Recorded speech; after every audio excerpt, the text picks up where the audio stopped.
My name is Mira Caldwell, and I was 34 years old when my family erased my face from the birthday photo that paid their mortgage. Not blurred, not hidden by accident. Cropped out so cleanly that only the edge of my sleeve remained beside the cake, like proof that I had been useful enough to stand there, but not pretty enough to stay. I found the photo the next morning on Caldwell and Harth's Instagram page under a caption my mother wrote herself. Family is the brand. Love is the light. By noon, 42,000 people had liked it. By dinner, 3 sponsors had shared it. And by midnight, my cousin had texted me a screenshot with one sentence that made my hand go cold. See? The feed looks better without you. That would have been bad enough. But the thing my family never understood about pictures is that photographs remember who made them, even when people pretend not to. 1 hour after I read that message, I opened a folder on my old hard drive named Candlelight Test Shoot, and inside it were 6 years of proof. Raw files, editing layers, product shots, metadata, lighting diagrams, contract emails. Every golden kitchen, every laughing porch scene, every perfect family photo that had turned my parents' little home decor page into a national lifestyle brand had been made by the daughter they kept cropping from the frame. They sold warmth with my light. They sold family with my hands. They sold beauty while making sure nobody had to look at me. And before that week was over, a copyright lawyer named Helen Marlowe sat across from me in a coffee shop, slid a printed screenshot across the table, and said the sentence that changed everything. Mira, they didn't just insult you. They built a business on work they never owned. But before I tell you what happened when every ad, every reel, every website banner, and every sponsored image started disappearing from their brand overnight, you need to understand how a person can be inside a family for 34 years and still be treated like bad lighting. Welcome back to Hidden Family Revenge, where the quietest person in the room is often the one holding the original file. If you have ever been laughed at, used, hidden, or treated like your work mattered more than your face, stay with me. And if stories about family betrayal, creative ownership, and hard boundaries speak to you, subscribe, because this one starts with a cropped photo and ends with a takedown notice. The birthday party was for my mother, Prue Caldwell, 61 years old, silver hair styled like a magazine editor, white linen dress, pearl earrings, and a talent for turning cruelty into hospitality. Caldwell and Harth had rented a vineyard outside Franklin, Tennessee for the afternoon because the brand had outgrown backyard birthdays. That was how my father said it. The brand had outgrown normal life. There were eucalyptus garlands across the tables, lemon cakes on slate boards, rented grandchildren from relatives placed carefully near sunlit windows, and a photographer my brother Porter had hired for the guests. Not for the products, not for the campaign shots. That was still my job. I spent the first 2 hours adjusting candles, steaming napkins, moving ceramic pitchers 2 inches left, and waiting for someone to remember that I had come as a daughter, not staff. That was the trick my family perfected over the years. They never said I was not family. They just gave me work every time family was being photographed. Mira, fix the shadows. Mira, check the color temperature. Mira, can you move behind the camera for 1 second? Mira, you understand the brand. By then, I understood it too well. Caldwell and Harth sold soft blankets, farmhouse mugs, old recipe cards, hand-poured candles, and the idea that the Caldwell family lived inside a permanent hour of golden sunset. My mother was the face. My father Leland was the steady Southern patriarch. Porter, handsome and useless in the way some men are rewarded for, ran partnerships. My younger sister Willa held babies, laughed at nothing, and looked effortless doing it. And I made the whole thing look true. Near sunset, they gathered for the hero shot. That is what Porter called it, because everything in his life had a marketing name. Mother in the middle, Dad behind her, Willa on one side, Porter on the other. Cousins tucked in like flowers. I was carrying a reflector under one arm and my camera under the other when Aunt Celia waved me in. "Mira, get in one," she said, and for one strange second the whole world softened. I stepped forward. I actually stepped forward. I was wearing a navy dress I had bought with the foolish hope that if I looked simple enough, quiet enough, correct enough, no one would have to apologize for me. Then my cousin, Sloane Bexley, laughed from behind the wine table and said, clear enough for the photographer to lower his camera, "Come on. Mira ruins the aesthetic. There are rooms where everybody laughs because something is funny. And there are rooms where everybody laughs because not laughing would cost them their place." My family chose the second kind. My mother looked down at her cake. My father rubbed his jaw. Porter smiled like a man approving a difficult business decision. Willa whispered, "Sloane," but not strongly enough to turn it into a defense, and I stood there with the reflector still under my arm, understanding that my face had become a brand problem. The photographer took the picture without me. Then Porter turned, bright and practical, and said, "Mira, can you grab a few behind-the-scenes shots for reels before the light dies?" That is how my family worked. They wounded you, then handed you a task before you could bleed on the floor. A comment like that does not begin at a birthday party. It grows quietly, watered by years of smaller sentences. When I was 13, my grandmother told me I had an interesting face, which is what polite women say when they cannot find pretty. At 16, my mother said makeup was about softening what God made strong. At 22, after I came home from art school with a secondhand camera and a student loan, Porter told me photography was perfect for me because I had a better eye than presence. I carried those sentences the way other women carry scars under sleeves. And because I could not make myself beautiful to them, I made beautiful things for them instead. Caldwell and Hearth began on our kitchen table with 8 candles, 3 chipped mugs, and my mother's talent for telling strangers that ordinary things were heirlooms. I shot the first product photos in the pantry because the window there faced east. I used flour sacks as backdrops, my father's old fishing line to hang greenery, and a cracked mirror to bounce light onto the labels. The first month, we sold 73 candles. The second month, a blogger shared one of my photos and called it domestic poetry. My mother printed the post and taped it to the fridge. She did not tape my name under it. Back then, I told myself that did not matter. Family was family. The brand was ours. I was the quiet engine under the hood, and engines are not supposed to need applause. For 6 years, the engine ran. I shot fall campaigns while my family posed in sweaters they did not pay for. I edited Christmas reels until 3 in the morning while Porter slept through sponsor deadlines and woke up calling himself creative director. I created the Lightroom presets that made every Caldwell window look like mercy. I built the visual guide, the flat lay system, the product archive, the email banners, the ad images, the warm shadows, the cream highlights, the honest-looking clutter that was never honest. My family called it our signature look. They used that phrase in interviews. Our signature look. And every time I heard it, something small in me raised its hand and was told to sit back down. The part nobody knew was that I had learned one thing from art school better than lighting. Files have memory. Cameras store authorship. Editing programs leave trails. Every raw image I shot carried metadata. Every layered file had my name buried in its history.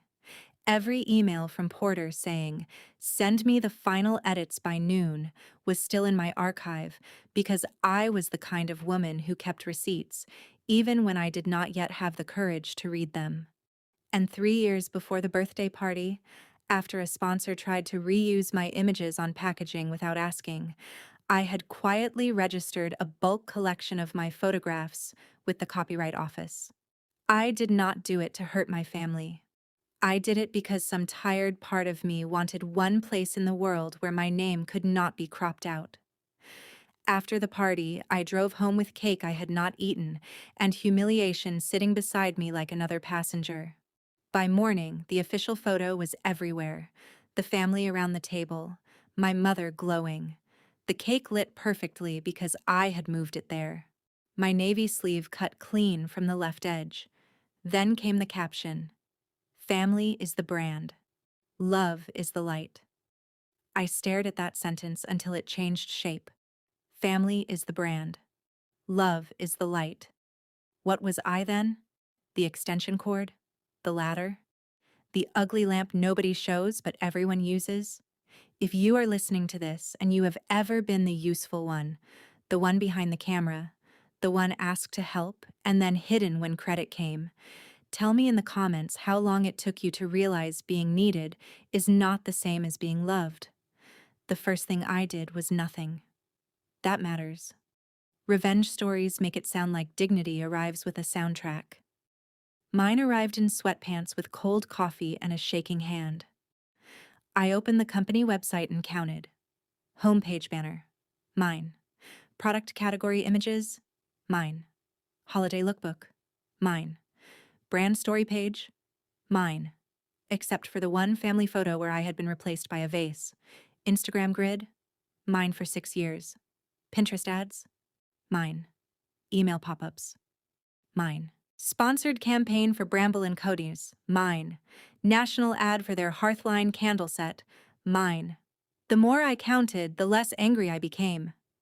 Not because it hurt less, but because numbers have a way of turning fog into weather reports. This was not one insult. This was an industry built over my absence.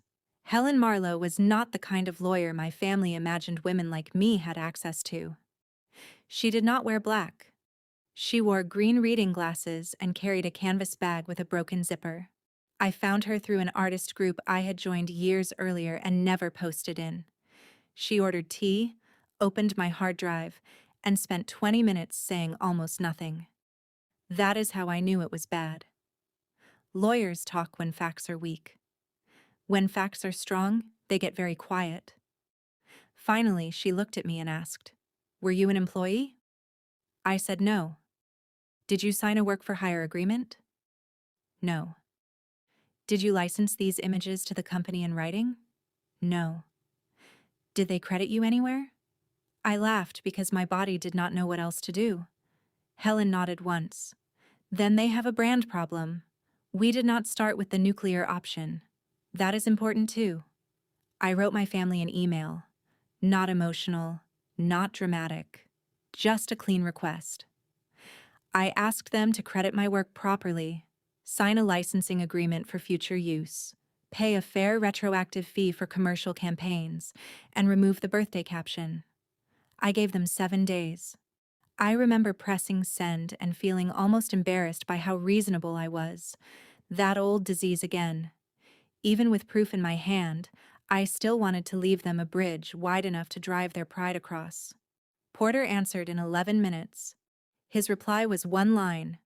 "You can't copyright being part of a family." My father called after that. Leland Caldwell did not raise his voice often. He did not need to. He had built a whole household around the low disappointment in his throat. "Mira," he said, "your mother is crying." I waited for the rest because there is always a rest. This brand feeds people. It pays Willa's mortgage. It pays your mother's medical insurance. It keeps this family standing. Do you really want to punish everyone because Sloan made a stupid joke? And there it was. The old switch. Turn theft into sensitivity. Turn humiliation into misunderstanding.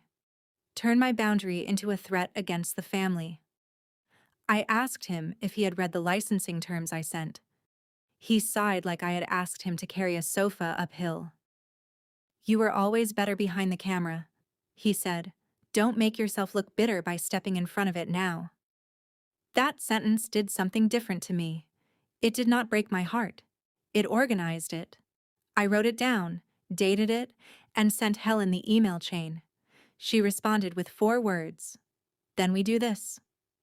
The first notices went out on a Tuesday morning at 9:17. Not to my family first. To the platforms. To the website host. To the ad network. To the email marketing service. To 3 sponsors using my registered images in active campaigns.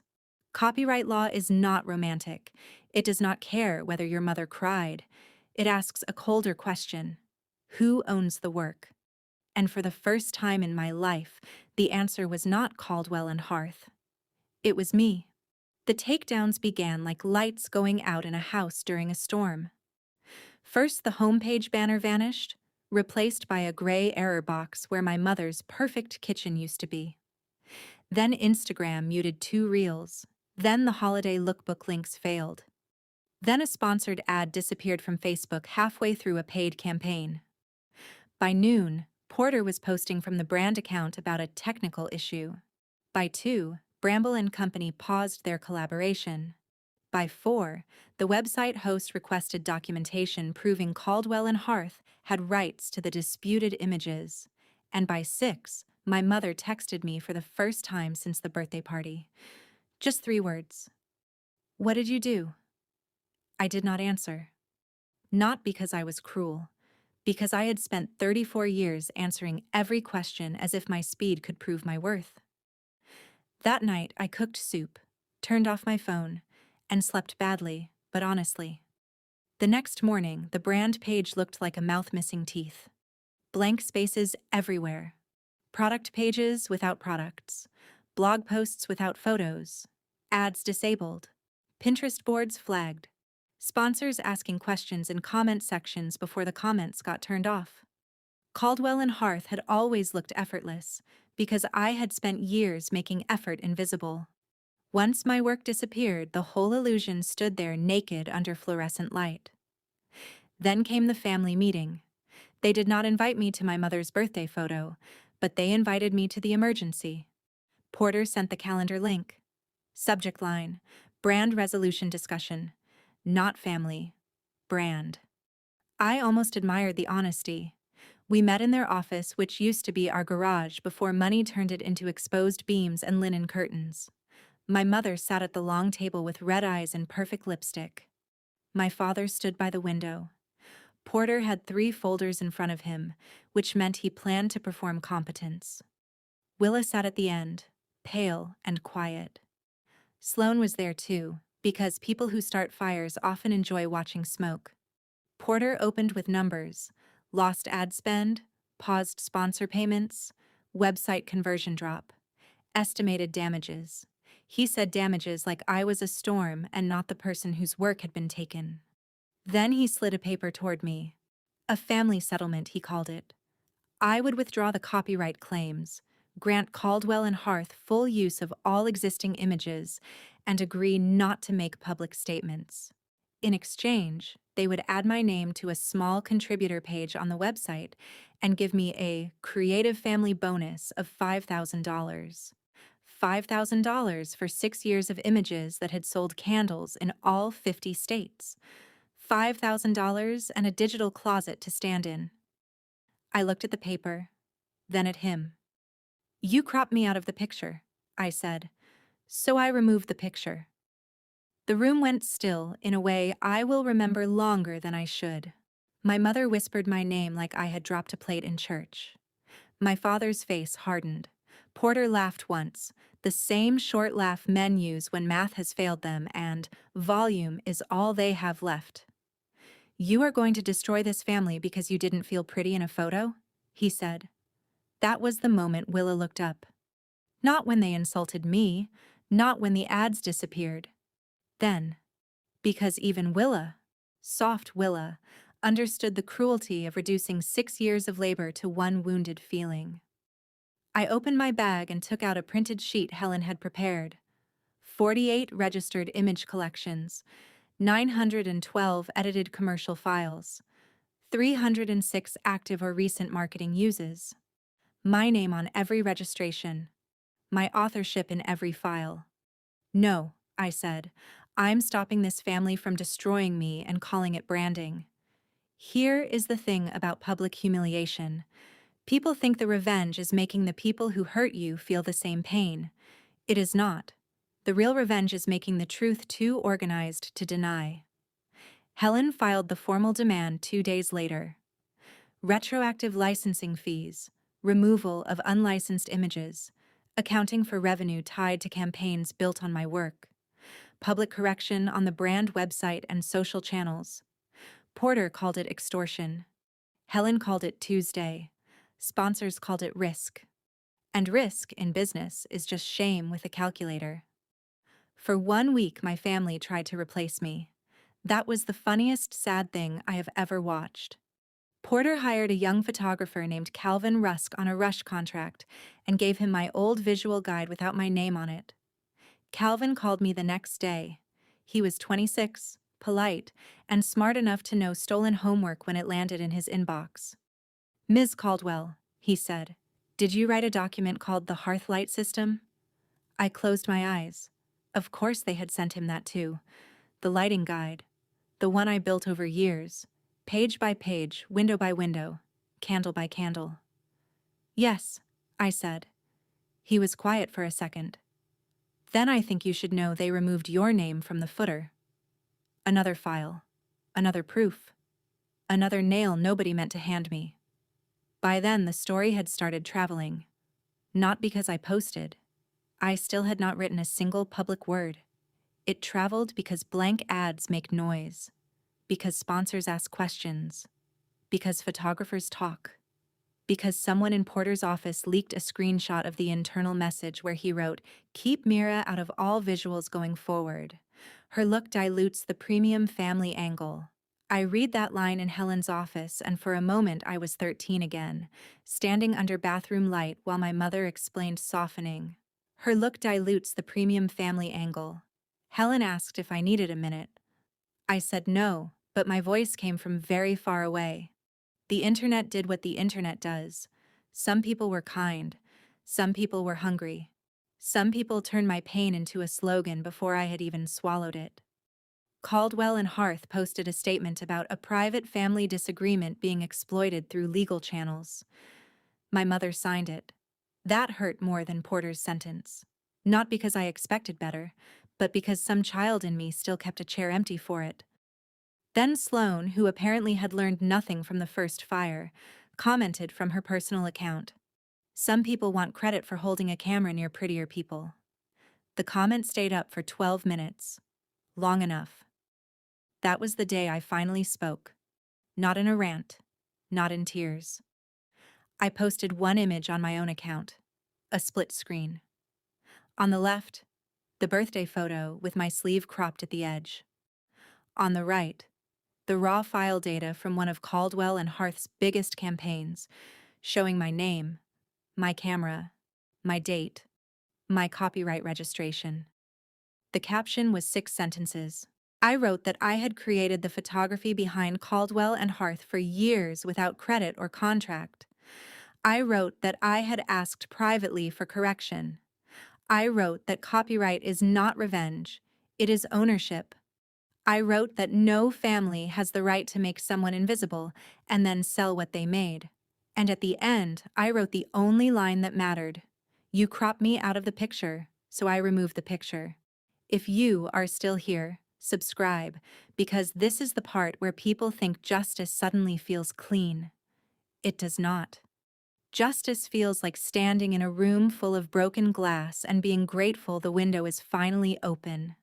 The post went everywhere. Photographers shared it. Older women wrote me messages about quilts, recipes, church bulletins, family businesses, unpaid care, invisible labor. Men wrote too, quieter, telling me about shops they built under fathers who called them helpers. The story stopped being about my face. It became what it had always been about: work, credit, ownership. The long theft people dress up as family. The sponsor withdrawals came faster after that. Bramble and Company terminated. Larkspur Home paused. Haven Table requested an audit. The big one, a department store partnership Porter had spent 18 months chasing, went cold within 48 hours. Caldwell and Hearth could still sell products, but not with my images, not with my style guide, not with my archive, not with the illusion that the family glow had appeared out of nowhere. Their revenue did not collapse overnight. Real life is rarely that theatrical. It bled, slowly, publicly, in neat little lines on spreadsheets Porter finally had to understand. My father came to my apartment on a Sunday because men like him believe Sunday makes hard things softer. He looked older than he had 2 weeks before. Not weak, just less edited. He stood in my doorway holding a cardboard box of hard drives and memory cards from the office. "Your things," he said. I let him bring them in. He set the box on my table and looked around my small living room like he was searching for evidence that I had suffered enough to satisfy him. Then he said, "Your mother won't leave the house." I did not answer. "Porter says we may have to rebrand."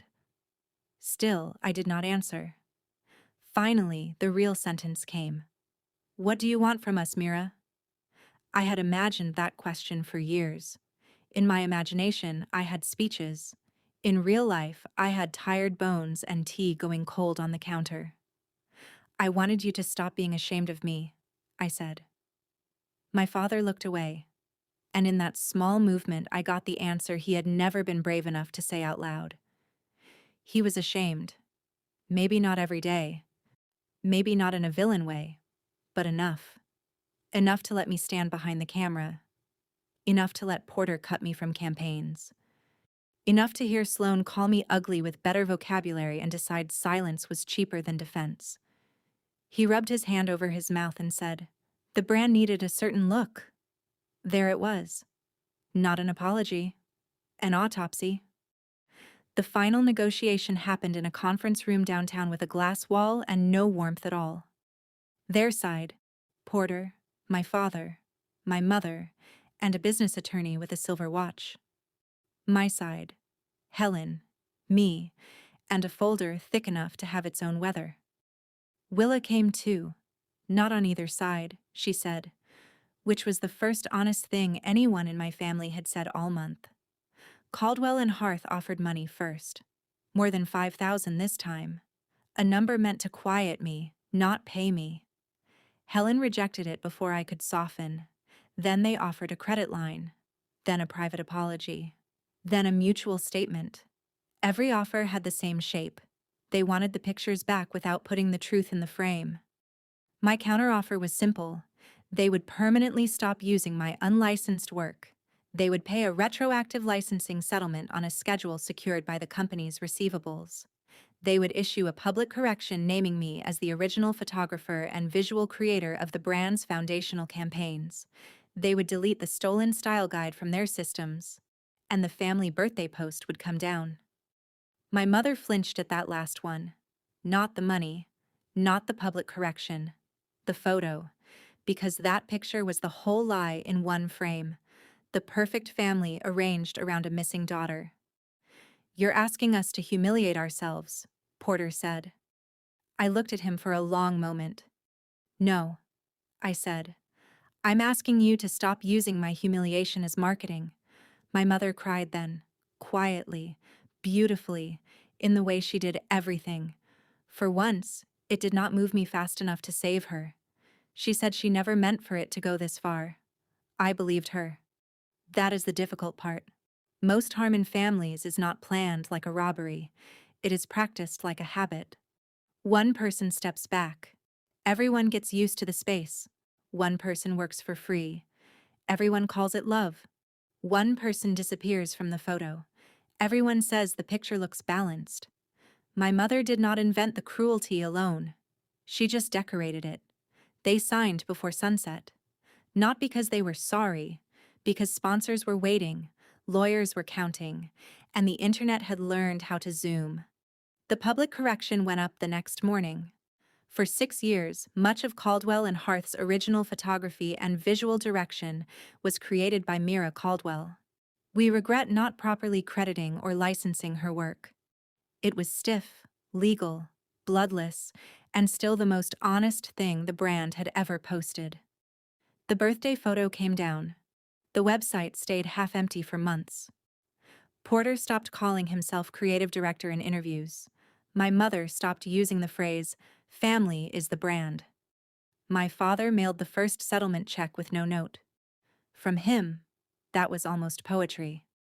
And me? I did not become famous in the way people imagine. I did not get a makeover montage. I did not suddenly become beautiful to the people who had trained themselves not to see me. Something better happened. I became visible to myself. I opened a small studio called Uncropped Light in a brick building above a bakery, and my first clients were women over 60 who said they had not liked a photo of themselves in 20 years. I photographed hands with rings worn thin, faces with lines earned honestly, gray hair, soft arms, strong noses, tired eyes, living bodies. I learned that beauty is not a face that fits the frame. Beauty is what happens when nobody in the room is trying to remove you from it. Willa comes by sometimes, slowly, carefully. We are not healed in the way holiday movies heal people. We drink coffee. We talk around the crater. Once, she brought me an old campaign catalog and pointed to a candlelit table I had shot in our childhood kitchen. I always thought Mom made it look like that, she said. I smiled because I did not want to cry. No, I said. I did. She touched the page like it had changed temperature. I'm sorry I didn't see it. That apology did not fix everything, but it was the first family sentence in years that did not hand me a job at the end. As for Caldwell and Hearth, it survived, smaller and colder. That is the truth. Villains do not always vanish. Sometimes they pivot.